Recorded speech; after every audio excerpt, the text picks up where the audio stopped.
Naalala mo pa ba yung Nokia? Yung brand na akala natin hindi na mawawala. Pero bakit bigla na lang silang nawala? Dati sila ang hari ng mobile phones.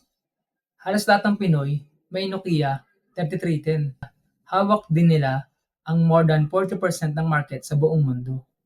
Pero isang araw, yung CEO nila nagsabi ng nakakagulat na statement, "We didn't do anything wrong, but somehow we lost."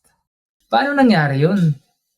Yung time kasi na yon, ang Apple at Android ay tuloy-tuloy nag innovate ng kanilang mga smartphones. Pero ang Nokia, nanatiling ganun pa rin. Confident sila na kung ano yung gumagana dati is gagana pa rin lagi hanggang ngayon. Pero, mali pala.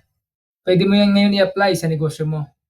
Pwede kang sumabay sa uso at manatiling tinatangkilik ng market or manatili kang stuck sa kung ano lang yung alam mo.